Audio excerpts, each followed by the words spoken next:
There's another guy that I know, and I've read his books and things about him, and he talks about when he was 26 years old, he met a guy, and this guy, he wanted this guy to mentor him, right? Mentor me. And, my life's a mess. It's a train wreck. And so he sits down with the guy, and he interviews him, and the guy's like, okay, well, let me see. And so this guy was willing to do it, and he said, I want you to make a list of every excuse you have as to why you haven't succeeded or done the things. First, he asked him his goals and things like that. And he said, now I want a list of all of the excuses and all of the reasons that you understand there to be as to why you have not been able to get where you want to get. So great. He writes a list. He comes and he meets with this guy. He says he was sitting at lunch with him in a cafeteria, and he gave him the list. So the guy just kind of he ran his finger down the list. He said there was probably 50 or 60 excuses or reasons. I don't come from a good enough family. I don't have enough educational background. The market conditions weren't right. I didn't have anybody supporting me. He went on down the list of all of the excuses, and he said, you're missing the most important reason why you have not succeeded. And do you know what that was? Anybody want to guess? Himself. He said, all of the excuses why you haven't succeeded are on here, and the most important one isn't you. You. You're the reason why you've not succeeded. People don't want to hear this. Say this with me. Excuses? Oh, come on. I don't want to discourage you. I'm here to encourage you. Excuses are the language of poverty. Yeah. And the reason that's true is because most people believe that their life is controlled by outer forces. Every excuse this guy had on his list was a reason outside of himself for why he was in the position that he was in and why he couldn't succeed. Every excuse. Successful people, and this is a very true biblical truth, they don't run their lives by the outer world. They run their lives by the inner world. They're not moved by circumstances.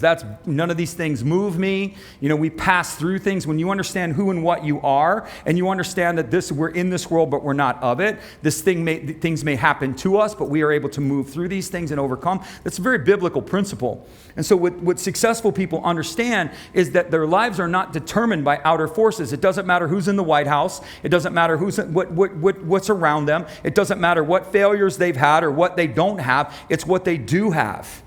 And they begin moving forward from that. And they begin to understand that the inner world is what determines their future more than the outer world. That's the truth. You're the excuse. So what's the excuse? I don't know what I'm doing. Great, let's learn. I'm fearful. Great, let's learn to overcome. But you're the excuse. I associated with the wrong people. Great, let's make some better decisions. You get what I'm saying?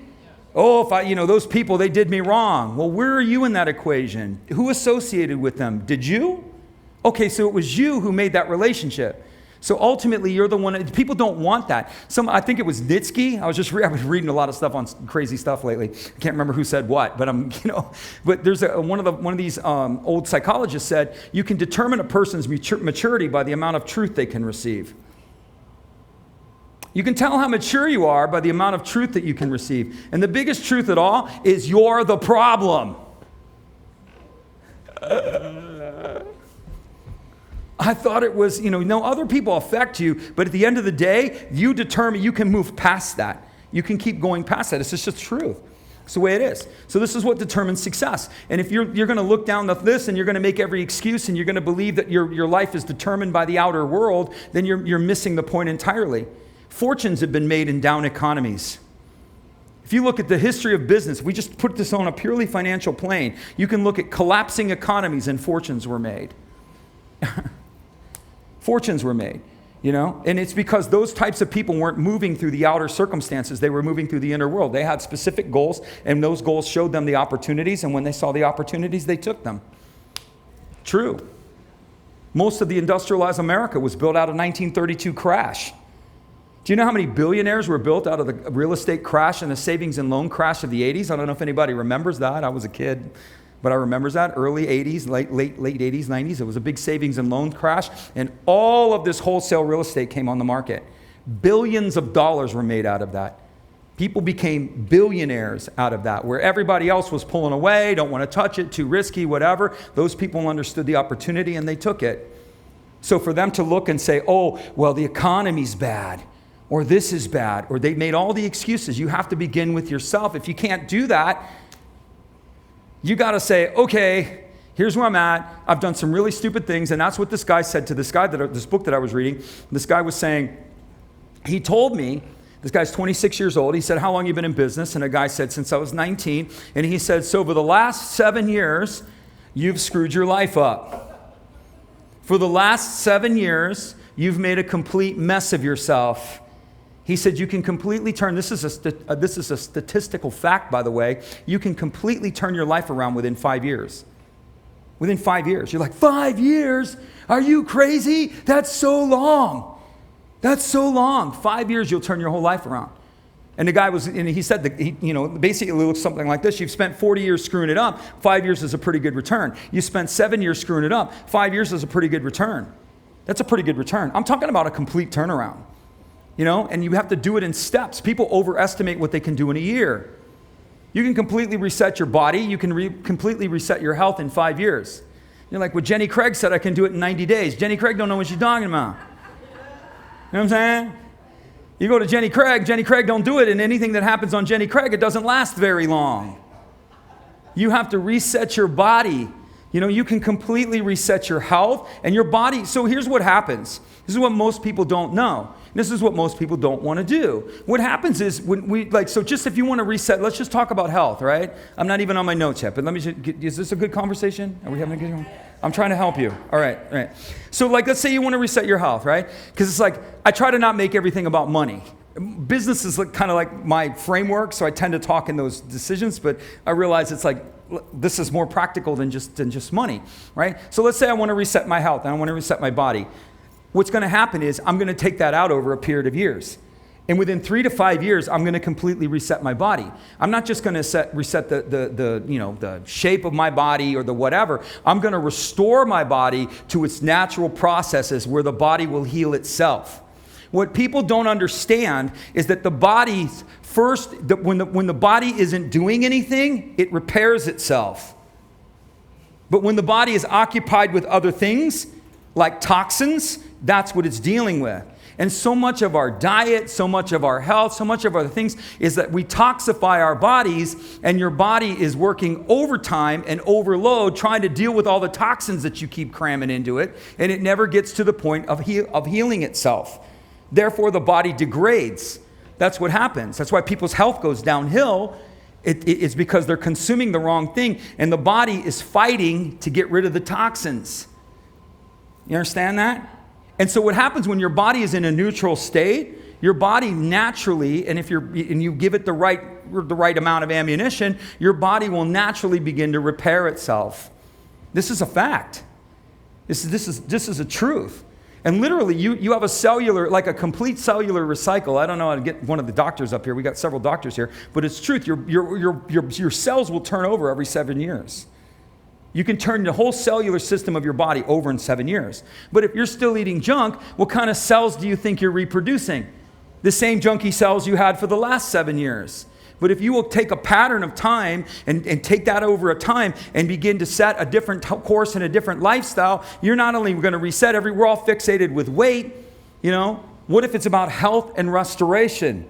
Right? What if it's just moving off of toxins or anything that's toxic to your body and moving into something more healthy or even eating in a more healthier way or digesting in a more healthier way so that your body comes into a position where it begins to repair itself.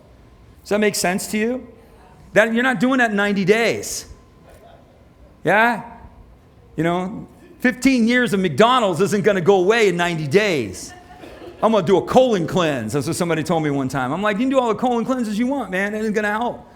What you're actually doing is you're releasing so many toxins at one time, your liver and your kidneys get overwhelmed. You have to detoxify your body over a period of time. It takes about 18 to 24 months to do a detox. And you got to start going on the downward cycle of detoxing your body. You got to start eliminating things. And it takes time. It takes time. We all want quick results. What happens? People detox their body. All these toxins go crazy in their body and creates all sorts of imbalances because you're detoxing so quickly. You have to do it slowly. That's another thing. So we all want it now. If you could turn your whole life around financially in 5 years, financially, your whole year, your whole life in 5 years, is it worth it? 5 years. If you could turn your relationships around in 5 years, if you could turn your future around in 5 years, if you could be a dynamic person in this kingdom within 5 years, is that worth the investment? That's insanely worth the investment. But only 5% do it. But it's possible. It's possible in real time. And it begins, you have to build big. Build. We just did a Bible study in the leadership class on Nehemiah. I got the privilege of teaching that, so I'm very grateful for that. But I was talking about, like, everybody talks about what Nehemiah did. And that Nehemiah, Nehemiah built the wall in 52 days. He built the wall in 52 days. And I'm like, yeah, but he was governor of Jerusalem for 12 years. And so Nehemiah didn't just build the wall in 52 days. He stayed there and built the infrastructure of that city over 12 years. He put the roads in. He put the civil system in. He was the governor of Jerusalem for 12 years. And so we all go, he did it in 52 days. Yeah, he did the wall in 52 days. And there's reasons for that. But the long-term goal of the infrastructure, he did over 12 years. It takes time. Your Father's a God of process. He built the earth in 6 days, and he rested on the seventh. He could have did it. I always tell people he could have did it in one. I got an even bigger notion. He didn't even need time. It could have just showed up. But God chose to create time, limit himself, and work within the order of time to teach us that this is how things are done. It's worked within order, line upon line, precept upon precept. It's built. It's a different type of thinking than particularly the American culture, the Instagram culture, the Facebook culture, the YouTube culture. Like first service, I said, this guy, like a lot of these gurus are on there, and they're like, you want to find out how I made $10 million? Send me $5,000 and I'll tell you how. That's exactly how he made $10 million, by getting enough people to send him $5,000 to tell him how. You know? Everybody thinks it's now. It's not now. You can build it out over a lifetime. It doesn't matter what age you're at. You can do something like, okay, Henry Ford was in his 50s when he started Ford Motor Company. So if you're some 60-year-old or somebody late in their 60s, or like, I'm on the last, even if you say I'm on my last decade, it can be the greatest decade of your life. Right? P.T. Barnum was at 65 when he started the circus. Anybody know who P.T. Barnum is? Barnum and Bailey Circus? The brother was 65 years old. Colonel Sanders? Yeah, Colonel Sanders that didn't, we well know Colonel Sanders, right? Kentucky Fried Chicken, KFC. Depends, they change it all the way around, different KFC, the Colonel, whatever. He was in his 60s when he started the Kentucky Fried Chicken. He had nothing but a life of failure, but he didn't quit. So it's not an issue of age. There again, there's an excuse. Say it with me. Excuses are the language of poverty. Right? Get rid of your excuses. Get rid of your excuses. You have to get rid of your excuses.